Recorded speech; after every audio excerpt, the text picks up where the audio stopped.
إن الحمد لله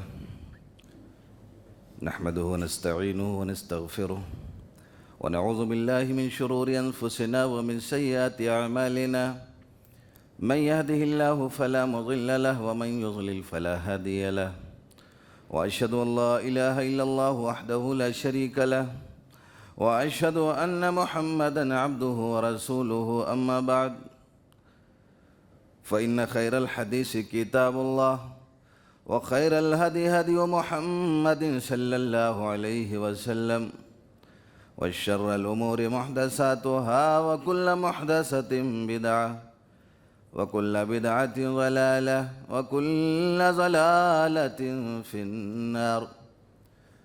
أعوذ بالله من الشيطان الرجيم. بسم الله الرحمن الرحيم. قاف القرآن المجيد بل عجبوا أن جاءهم منذر منهم فقال الكافرون هذا شيء عجيب أإذا متنا وكنا ترابا ذلك رجع بعيد قد علمنا ما تنقص الأرض منهم وعندنا كتاب حفيظ بل كذبوا بالحق لما جاءهم فهم في أمر مريج أفلم ينظروا إلى السماء فوقهم كيف بنيناها وزيناها وما لها من فروج والأرض مددناها وألقينا فيها رواسي وأنبتنا فيها من كل زوج بهيج تبصرة وذكرى لكل عبد منيب ونزلنا من السماء ماء مباركا فأنبتنا به جنات وحب الحصيد والنخل باسقات لها طلع نضيد رزقا للعباد وأحيينا به بلدة ميتا كذلك الخروج كذبت قبلهم قوم نوح وأصحاب الرس وثمود وعاد وفرعون وإخوان لوط وأصحاب الأيكة وقوم تبع كل كذب الرسل فحق وعيد أفعينا بالخلق الأول بل هم في لبس من خلق جديد. قال الله تبارك وتعالى في القرآن المجيد ما يلفظ من قول إلا لديه رقيب عتيد. محترم حاضرین جمعہ، یہ رمضان المبارک کا مقدس اور قابل احترام مہینہ، چوتھا رمضان المبارک، مجھے یہ بات بتلائی گئی کہ پچھلے خطبہ جمعہ میں رمضان کے تعلق سے اس کے احکام و مسائل پر گفتگو ہو چکی ہے، تو میں نے سوچا اسی رمضان المبارک کی ایک شاخ ہے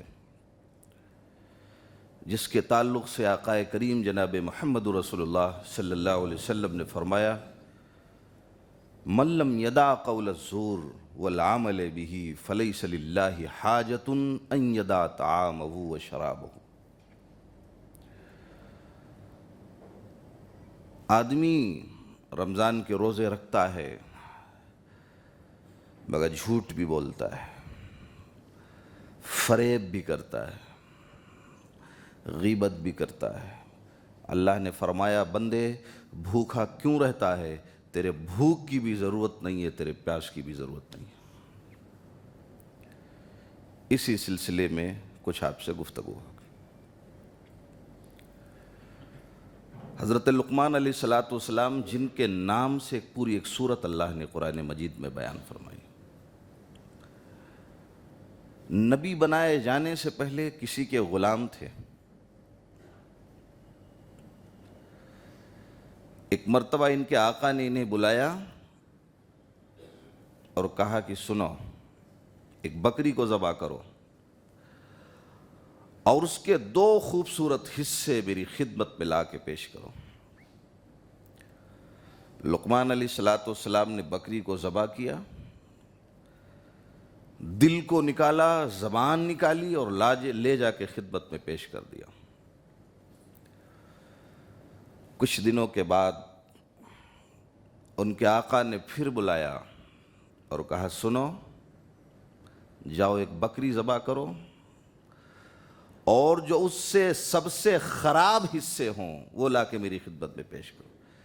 پہلی مرتبہ بلایا تو کہا اچھے حصے کو لے کے آؤ، دوسری مرتبہ بلایا کہا خراب حصے کو لے کے آؤ، تو پہلی مرتبہ بلایا تب بھی دل اور زبان لے کے گئے، اور جب دوسری مرتبہ کہا خراب حصہ لے کے آنا، اس دن بھی دل اور زبان لے کے پہنچ گئے۔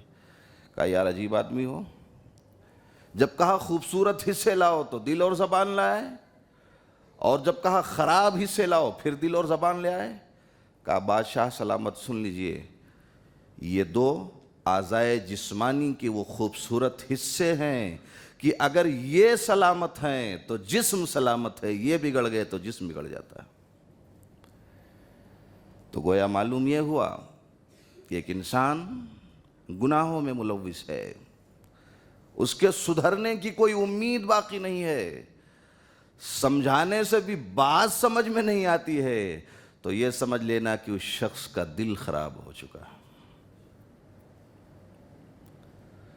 تو یہ رمضان المبارک کا مہینہ دلوں کی سلامتی کے لیے آیا، اور اللہ رب العالمین کا ایک قانون قدرت ہے اور قانون فطرت بھی ہے کہ جو چیز جتنی اہمیت کی حامل ہوتی ہے اس کی حفاظت اتنے مضبوط طریقے سے کی جاتی ہے۔ یہ اللہ نے دونوں کندھوں پہ بٹھا رکھا، ما یلفظ من قول الا لدیہ رقیب عتید۔ آدمی جب بھی کوئی لفظ بولتا ہے فرشتوں کے رجسٹر میں ریکارڈ ہو جاتا ہے، اور اللہ فرمائے گا قیامت کے دن اقرا کتابک کفا بنفسک اليوم علیک حسیبا، میرے بندے پڑھ لے، تیری پوری زندگی کا ریکارڈ ہم نے آج تیرے سامنے موجود کر دیا۔ آدمی پڑھنا جانتا ہوگا نام اعمال پڑھ لے گا، نہیں پڑھنا جانتا ہوگا اللہ پڑھنے کی توفیق عطا فرما دے گا، اور آدمی اس دن کہے گا ہائے افسوس، مالی حاضل کتاب لا یغادر صغیرۃ ولا کبیرۃ الا احصاہا۔ ارے یہ فرشتو، ارے یہ کون سا نام اعمال پیش کیا ہے؟ ارے اس نے تو ہماری چھوٹی خطا بھی نہیں چھوڑی ہے، بڑی خطا بھی نہیں چھوڑی ہے۔ رات کو چھپ کے گناہ کیا تھا وہ بھی لکھا ہے، دن کے اجالے میں گناہ کیا تھا وہ بھی لکھا نظر آ رہا۔ مالی حاصل کتاب لا یغادر صغیرۃ ولا کبیرۃ الا احصاہا۔ جو کچھ کرو دنیا کی نظروں سے نگاہیں بچا کے کرو، وہ علیم بذات الصدور ہے، دلوں کے بھیدوں کو بھی جان رہا ہے۔ اور یہاں وہ بات نہیں ہے، غالب کو سمجھنے والے جانتے ہیں، اس نے ایک بات کہی تھی کہ پکڑے جاتے ہیں فرشتوں کے لکھے پر ناحق، پکڑے جاتے ہیں فرشتوں کے لکھے پر ناحق۔ آدمی کوئی ہمارا دم تحریر بھی تھا، ارے یہ تو فرشتوں نے لکھ لیا، اپنی ڈیوٹی نبھا دی، پتہ نہیں صحیح لکھا غلط لکھا، رب کی عدالت میں ہماری حاضری کروا دی ہے۔ اللہ نے فرمایا وَلَقَدْ خَلَقْنَا الْإِنسَانَ وَنَعْلَمُ مَا تُوَسْوِسُ بِهِ نَفْسُهُ، کہ میرے فرشتوں کو غلط لکھنے کی ضرورت نہیں ہے، اور نہ میں ان فرشتوں کے لکھنے اور نہ لکھنے کا محتاج ہوں۔ ارے یہ تو احساس زندہ رہے کہ کوئی کندھوں پہ بیٹھا ہوا دیکھ رہا ہے، اس احساس کو زندہ رکھنے کے لیے اپنے فرشتوں کو بٹھا دیا ہے، ورنہ میں تو علیم بذات الصدور ہوں، فرشتوں کی ضرورت کیا ہے، میں تو انسان کے دل میں اٹھنے والے خیالات کو بھی جان لیتا ہوں۔ بندہ دل میں سوچتا کیا ہے میں تو اسے بھی جان لیتا ہوں، مجھے فرشتوں کو بٹھانے کی ضرورت کیا ہے؟ اسی لیے نبی محترم علیہ الصلوۃ والسلام نے فرمایا تھا کہ اے لوگو، تم مجھے دو چیزوں کی ضمانت دے دو، میں محمد تمہیں جنت کی ضمانت دے دیتا ہوں صلی اللہ علیہ وسلم۔ یا رسول اللہ کس چیز کی ضمانت دے دوں؟ فرمایا من یضمن لی ما بین لحییہ وما بین رجلیہ عزمن لہ الجنہ، بخاری کتاب الرقاق کی حدیث مبارکہ۔ فرمایا اپنے زبانوں کی ضمانت دے دو، اپنے شرمگاہوں کی ضمانت دے دو، قیامت کے دن سفارش کروں گا رب سے، تمہیں جنت دلوا دوں گا۔ تو گویا اگر یہ زبانیں محفوظ نہیں ہیں، رمضان کے روزے ہیں، غیبتیں چالو ہیں، اگر یہ زبان سے لوگ محفوظ نہیں ہیں، رمضان المبارک کا مقدس مہینہ ہے، کینہ پروری اور غبوز پروری چالو ہے، تو اللہ کو ایسے روزوں کی کوئی ضرورت نہیں ہوتی۔ تم مجھے زبان کی ضمانت دے دو، شرمگاہوں کی ضمانت دے دو، میں رب سے تمہیں جنت دلوا دوں۔ اور ایک دو نسخے دے دیے نبی محترم علیہ السلام نے۔ فرمایا سنو، ایک آدمی نے سوال کیا نبی علیہ السلام سے، فرمایا اللہ کے رسول یہ بتائیے نجات کس میں ہے؟ من نجات؟ فرمایا قال امسک علیک لسانک ولیسعک بیتک وابکی علی خطیئتک۔ فرمایا ادھر آؤ، سنو، اپنی زبان کو روک لو، تمہیں نجات مل جائے گی۔ امسک علیک لسان ولیسعک بیتک، ادھر ادھر مت گھومو، چوراہوں ہوٹلوں پہ بیٹھنا بند کر دو، اپنے گھر میں فرصت کے لمحات گزارا کرو، تمہیں نجات مل جائے گی۔ وابکی علی خطیئتک، اور جب پوری کائنات سو جائے رب کی بارگاہ میں اٹھ کے خطاؤں کی معافی مانگا کرو، تمہیں نجات مل جائے گی۔ امسک علیک لسانک، اپنی زبان کو روک لو، تمہیں نجات مل جائے گی۔ ایک عدالت نے ایک بچے کے چوری اس نے کیا تھا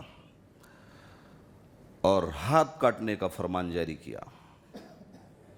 اس بچے نے بھری عدالت میں چلاتے ہوئے کہا جج صاحب میرے یہ معصوم ہاتھ کاٹنے سے پہلے میرے ماں کی زبان کاٹ دیجئے، اس لیے کہ جب پہلی مرتبہ پڑوسی کے گھر سے میں نے انڈا چرایا تھا میری ماں نے میری حوصلہ افزائی کی تھی، اگر میری ماں نے میری حوصلہ افزائی نہ کی ہوتی تو آج بھری عدالت میں یہ میرے معصوم ہاتھ نہیں کاٹے جاتے۔ تو یہ زبان ہے، جس طریقے سے چاہو اس کا استعمال کرو۔ اور سنو، نبی علیہ السلام نے دو نسخہ بتلایا، اسے یاد کر لینا۔ وہ نسخہ یہ ہے کہ خاموش رہنے کی عادت ڈال لو، خاموش رہنے کی عادت ڈال لو۔ یہ خاموشی وہ دولت ہے جس میں اللہ نے نجات بھی رکھا ہے، ثواب بھی رکھا۔ من کان یؤمن باللہ والیوم الآخر فلیقل خیرا او لیصمت، بخاری کتاب الرقاق۔ نبی علیہ السلام نے فرمایا جو اللہ کی ذات پر یقین رکھتا ہے اور یوم آخرت پر یقین رکھتا ہے، اسے چاہیے جب گفتگو کرنا ہو تو سچ بولے، سچ نہیں بولتا خاموش ہو جائے۔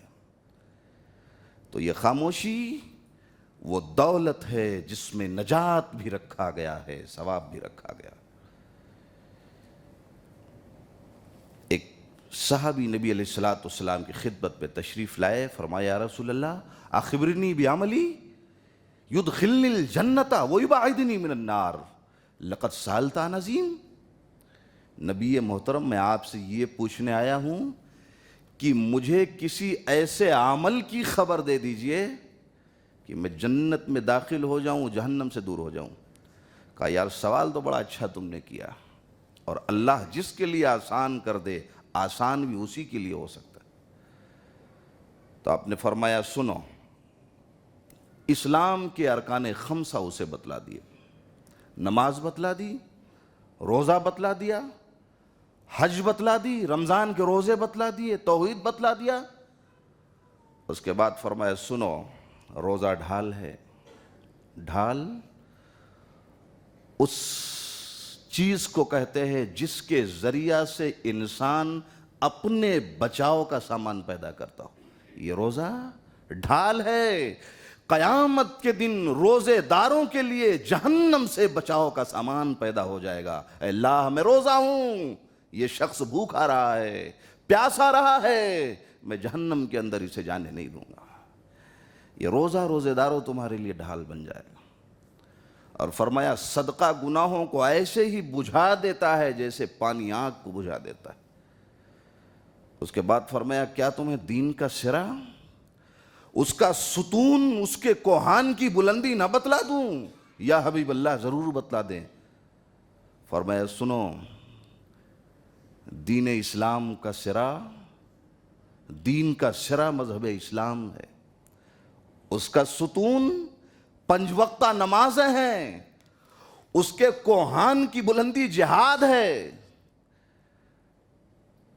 تو جب اسلام کا سرا بتلا دیا، کوہان کی بلندی بتلا دی، جہاد کی عظمت بتلا دیا، اسلام کے ارکان خمسہ بتلا دیے، اسلام کی ساری جامعیت کو پیش کر دیا، تو فرمایا سنو، کیا وہ چیز نہ بتلا دوں جس پہ ان تمام نیکیوں کا رب نے دار و مدار رکھ دیا ہے؟ صحابی چیخ پڑے اللہ کے رسول، ان تمام نیکیوں پہ دار و مدار؟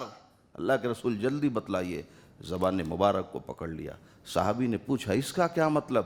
کہا تجھے نہیں معلوم ہے کہ قیامت کے دن جہنم کی سب سے زیادہ آبادی اسی زبان کی وجہ سے ہوگی۔ اسی لیے کسی نے کہا تھا جب کبھی بولنا وقت پر بولنا، مدتوں سوچنا مختصر بولنا۔ زبان سے جو گفتگو نکلتی ہے کبھی واپس نہیں آتی۔ ایک آدمی بولتا رہتا اور اس بولنے میں کوئی ایسی بات بول دیتا ہے، اللہ اپنی رضا لکھ دیتا ہے، اور وہی شخص بولتا رہتا ہے، رب کے ناراضگی کی کوئی ایسی بات بول دیتا ہے، رب اپنی ناراضگی لکھ دیتا ہے۔ تو اس ایک جملے سے جنت اور جہنم کا راستہ طے ہوتا ہے۔ لہذا جب بھی کبھی بولو پہلے تول لو، اس کے بعد گفتگو کرو۔ کسی زمانے میں،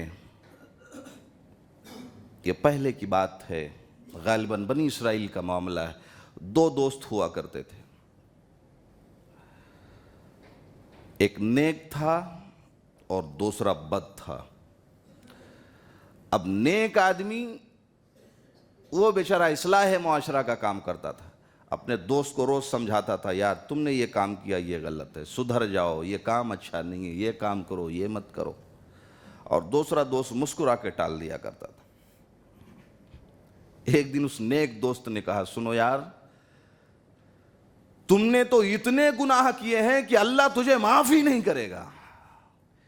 یہی بات تھی جو رب کے ناراضگی کا سبب بن گئی۔ اللہ نے کہا وہ میرا بندہ تھا، میں اس کا رب ہوں، ارے تو عبادت گزار اپنی جگہ، مر میری رحمت میں مداخلت کرنے کی تجھے اجازت کس نے دی تھی؟ جا، میں نے اس گنہگار کو معاف کر دیا ہے مگر اب تجھے معاف نہیں کروں گا۔ جب کبھی بولنا وقت پر بولنا، مدتوں سوچنا مختصر بولنا۔ آج غیبت کا دورہ ہے،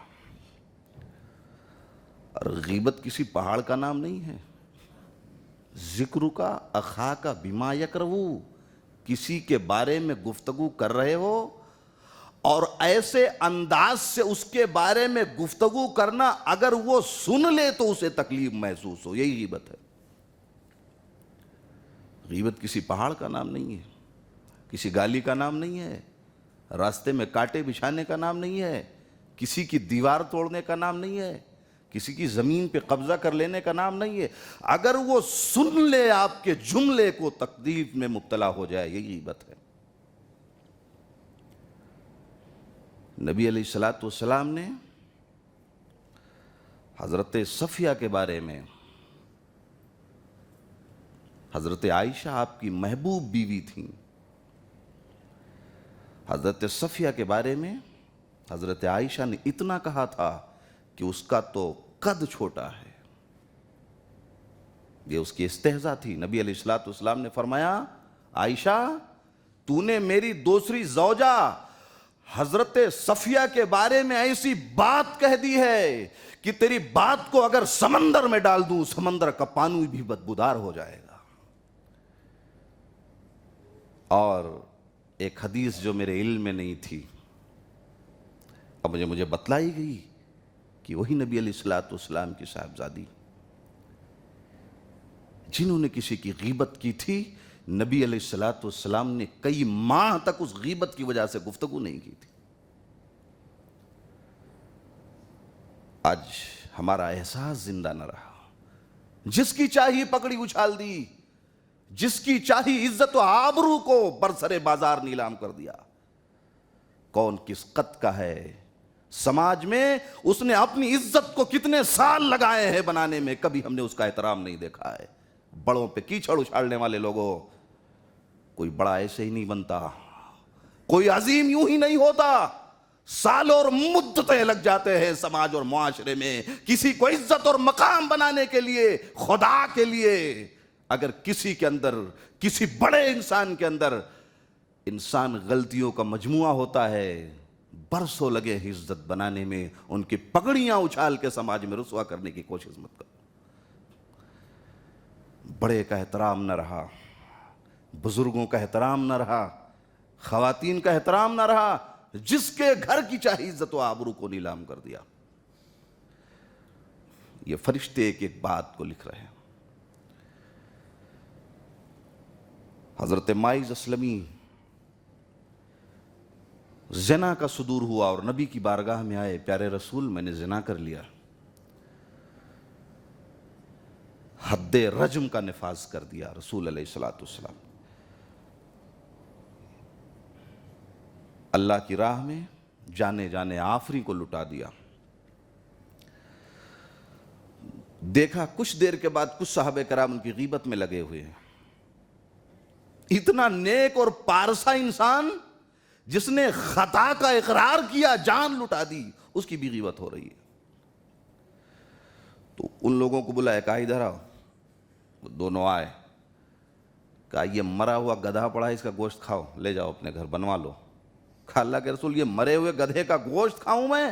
کہا ہاں اسے کھاؤ، ابھی ابھی مائز اسلمی کی تم نے غیبت کی ہے۔ ارے رب کے عزت کی قسم، اگر اس کا مقام کا علم تمہیں ہو جاتا تو مرے ہوئے بھائی کا گوشت کھا لیتے، کبھی اس کی غیبت نہ کرتے۔ اور تمہیں پتا نہیں تم نے جس شخص کی غیبت کی ہے وہ جنت کے نہروں میں غوطے لگا رہا ہے۔ یہ رب کا معاملہ ہے اور بندے کا معاملہ ہے۔ کچھ لوگ تھے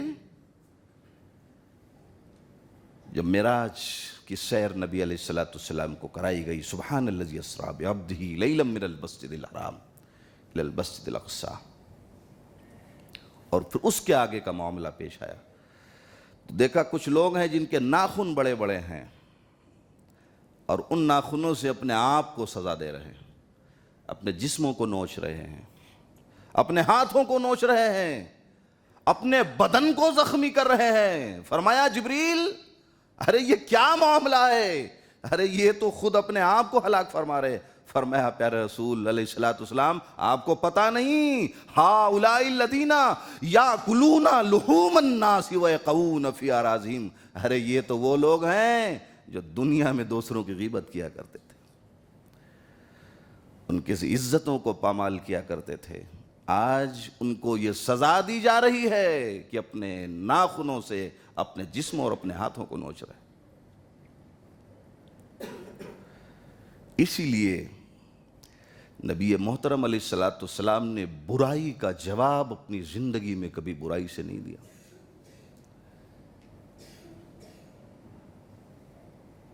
ایک بدو آ کے پہنچتا ہے آپ کی خدمت میں، عجیب و غریب بدو ہوا کرتے تھے اس زمانے کے، آج بھی شہروں اور گاؤں میں فرق ہے، یہ تہذیب کا فرق ہوتا ہے، کلچر کا فرق ہوتا ہے۔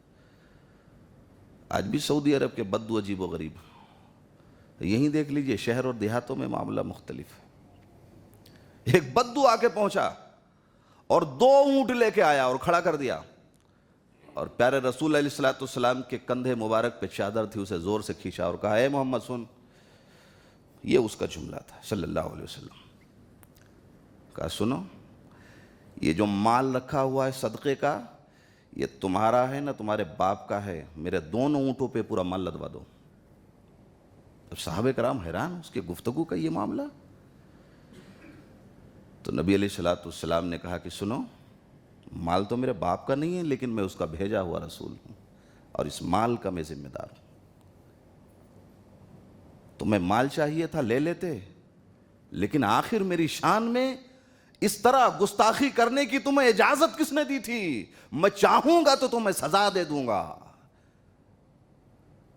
تو بدو نے مسکرا کے کہا کہ تم مجھے سزا دو گے، تم مجھ سے بدلہ لو گے؟ میں جانتا ہوں کہ تو بدلہ لیا ہی نہیں کرتا ہے. اللہ اکبر. میں جانتا ہوں کہ تم بدلہ لیا ہی نہیں کرتے ہو، تم مجھ سے بدلہ کیا لو گے؟ ایک یہودی سے آپ نے قرضہ لیا تھا، اس نے بھی آ کے شان میں گستاخی کی، برے کلمات کا اس نے استعمال کیا. اب فاروق اعظم کھڑے تھے، تیری ایسی کی تیسی میرے ہوتے ہوئے یا رسول اللہ اشارہ آبرو ہو اس کی گردن اڑا دوں. نبی علیہ السلام نے فرمایا عمر ادھر آؤ، سنو، لے جاؤ اسے، اس کا قرض ادا کر دو، اور تم نے جواب میں جو اس شخص کو برا بھلا کہا ہے اس کے بدلے اسے 20 اور ادا کر دو اور شہر سے باہر لے جا کے رخصت کر دو. یہ نبی علیہ السلام کا حسن سلوک تھا انسانیت کے ساتھ، اور جن لوگوں نے آپ کے ساتھ برا برتاؤ کیا تھا یہ ان لوگوں کے ساتھ آپ کا تھا. حضرت عیسیٰ علیہ السلام ایک راستے سے گزر رہے تھے، لوگوں نے گالیاں دی، آپ نے کلمہ خیر کہا، انہوں نے کیچڑ اچھالے، آپ نے دعائیں دی. لوگوں نے پوچھا یہ کون سا معاملہ؟ بے ادبی کی جگہ ادب ہے، گالیوں کی جگہ پہ مسکراتے ہوئے لبوں سے پھول ہیں. فرمایا سنو، جس کے پاس جو ہوتا ہے وہ وہی دیا کرتا ہے. ان کے پاس گالیاں تھیں، انہوں نے ہمیں گالیاں دے دیں. میرے پاس دعائیں تھیں، ہم نے اپنی دعاؤں سے انہیں نواز دیا ہے.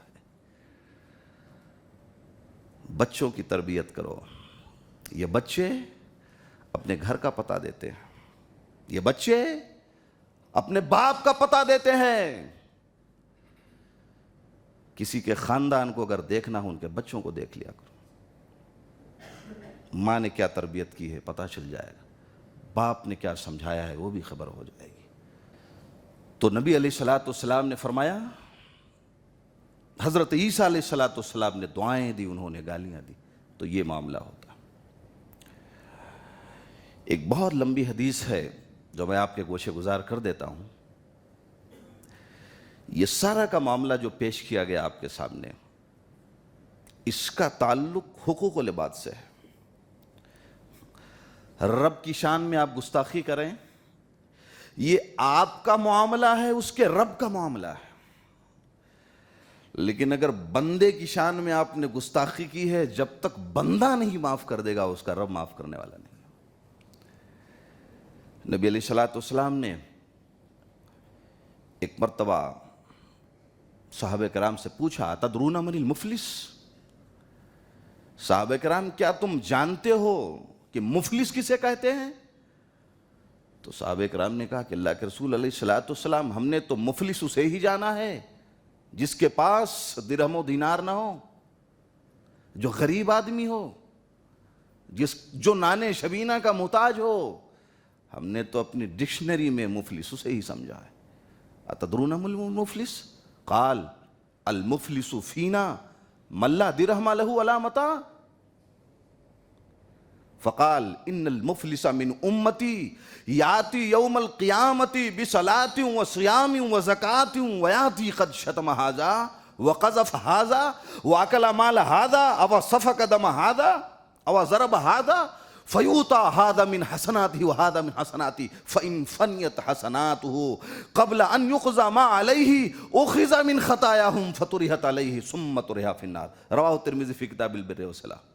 کہا سنو، مفلس کی الگ الگ ڈکشنریوں میں ترجمہ کرنے والوں، ان المفلس من امتی، میری امت کا قیامت کے دن سب سے بڑا مفلس ہوگا جو نمازیں بہت لے کے آئے گا، زکاتیں بہت لے کے آئے گا، رمضان کے روزے بہت لے کے آئے گا، قیام اللیل بہت لے کر آئے گا، اور میدان محشر میں اس کے نیکیوں کا خزانہ دیکھ کے سارے پڑوسی خوش ہو رہیں گے، بڑا نمازی آیا ہے، بہت بڑا حاجی آیا ہے، بہت بڑا زکاتی آیا ہے۔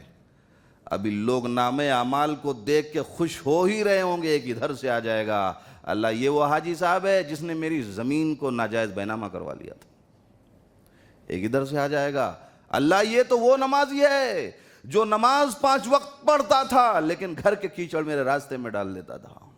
ایک اور آ جائے گا، اللہ یہ تو وہ نیک انسان ہے، نیکیاں بہت کی تھی مگر میری عزت و آبرو کو اس نے سماج میں رسوا کیا تھا۔ ایک اور آ جائے گا، اللہ اس نے میری غیبت کی تھی۔ وہ تمام کے تمام لوگ جمع ہو جائیں گے، اللہ مجھے آج بدلہ چاہیے۔ اللہ فرمائے گا، بندو گھبراؤ نہیں، ایک رائی کے دانے کے برابر میں تمہاری ذات کے ساتھ آج ظلم نہیں ہونے دوں گا۔ ارے یہ وہ عدالت ہے جس عدالت میں کوئی بھی انسان مایوس نہیں جائے۔ اس کے بعد اللہ رب العالمین وہ حاجی صاحب کی، نمازی صاحب کی، زکاتی صاحب کی ساری نیکیاں ان کی چھین لے گا، اور جتنے مظلوم تھے سارے مظلوموں میں اس کی نیکیاں بانٹ دے گا۔ کچھ نہیں بچا دامن میں، نماز بھی گئی، روزہ بھی گیا، صدقہ بھی گیا، خیرات بھی، ساری نیکیاں چھین لی گئیں، لیکن بدلہ ابھی بھی باقی ہے۔ اور جتنے بدلے والے لوگ ہیں، اللہ نیکیاں تو چھین لی، ہمیں تقسیم کر دیں، لیکن بدلہ ابھی بھی پورا نہیں ہوا۔ اللہ رب العالمین مجھے انصاف چاہیے۔ اللہ کہے گا، بندو مسکراؤ نہیں۔ اس کے بعد اللہ رب العالمین ان تمام مظلوموں کی خطاؤں کو اٹھائے گا اور ان کے گناہوں اور خطاؤں کو لے کر اس حاجی اور نمازی کے سر پہ ڈال کے جہنم کے اندر پھینک دے گا۔ بتاؤ، نماز کام آئی؟ زکوٰۃ کام آیا؟ صدقہ کام آئی؟ خیرات کام آیا؟ کچھ بھی نہیں کام آیا، اس لیے کہ سماج اور سوسائٹی کو لوگوں سے اس کا معاملہ اچھا نہیں تھا۔ کسی کو گالی دیا تھا، کسی کی برائی کی تھی، کسی کی غیبت کی تھی، برسرے بازار کسی کی عزت پہ اس نے کیچڑ اچھالا تھا۔ تو اگر چاہتے ہو کہ ہماری نیکیاں ہمارے کام آئیں، تو جس طرح حقوق العباد کے مسئلے میں تم احتیاط کرتے ہو حقوق اللہ کے مسئلے میں، اسی طرح حقوق العباد کے مسئلے میں بھی زندگی تمہیں احتیاط سے گزارنی پڑے گی۔ اسی لیے نبی علیہ السلام نے جب اپنے بارے میں پوچھا تھا کوہ صفا کی پہاڑی پہ کہ لوگوں یہ بتاؤ مجھے کیا جانتے ہو، سب سے پہلے اپنی ذات کو تسلیم کروایا تھا۔ معلوم یہ ہوا کہ انسان کو اپنا کردار بہت پاک رکھنا چاہیے۔ سب سے بڑا دین کی جو اتنی تبلیغ اتنی کم مدتوں میں ہوئی ہے، سب سے بڑا دخل آپ کا اپنے ذاتی کردار کا رہا ہے۔ کوہ صفا کی پہاڑی پہ چڑھ گئے، کہا یہ بتاؤ اگر میں یہ کہوں کہ اس دیوار کے پیچھے ایک لشکر ہے، مکہ والوں وہ حملہ کرنا چاہتا ہے، تو کیا یقین کر لو گے؟ کہا آمنہ کے لال، ہم نے تو تمہیں جھوٹ بولتے ہی نہیں دیکھا ہے، تم جو کہو گے سب سچ کہو گے۔ تو یا آپ نے اپنے کردار کو منوایا ہے، اپنے کردار کو اچھا کیا۔ والذی جاء بالصدق وصدق بہ اولئک ھم المتقون، یہ وہ شخص ہے جس نے سچائی کو لایا، اور سچائی جس نے قبول کیا، سچائی لانے والا آخری رسول اور سچائی کو قبول کرنے والے ان کے صحابہ، فرمایا سارے کے سارے متقی۔ تو تقوی کی جو سرٹیفکیٹ ملی ہے صحابہ کرام کو، رسول کو، سچائی کی بنیاد پر ملی۔ اسی لیے حضرت لقمان علیہ السلام نے کہا تھا کہ گفتگو اگر چانی ہے تو خاموشی سونا ہے، گفتگو اگر چانی ہے تو خاموشی سونا ہے۔ لقمان نے حکیم سے کسی نے پوچھا تھا آپ کی حکمت کیا ہے، تو کہا میری حکمت یہ ہے کہ بے فائدہ باتوں کے بارے میں گفتگو نہیں کرتا ہوں۔ حضرت حسن بصری سے کسی کے بارے میں پوچھا تھا آپ کی حکمت کیا ہے، تو انہوں نے کہا میری حکمت یہ ہے کہ اگر جو شخص زبان کی حفاظت نہیں کر سکتا، یہ سمجھ لو وہ دین کی سمجھ نہیں رکھتا۔ تو گویا جو شخص خاموش رہتا ہے اس کا مطلب یہ ہے کہ اس نے دین کی سمجھ لے لی ہے، اور دین کی سمجھ نے یہ سمجھا دیا ہے کہ خاموش رہنے میں ہی بھلائی ہے۔ اللہ سے دعا ہے بار الہ ہم تمام مسلمانوں کو اپنے زبان کی حفاظت کرنے کی توفیق عطا فرمائے۔ آمین۔ وآخر دعوانا الحمدللہ رب العالمین۔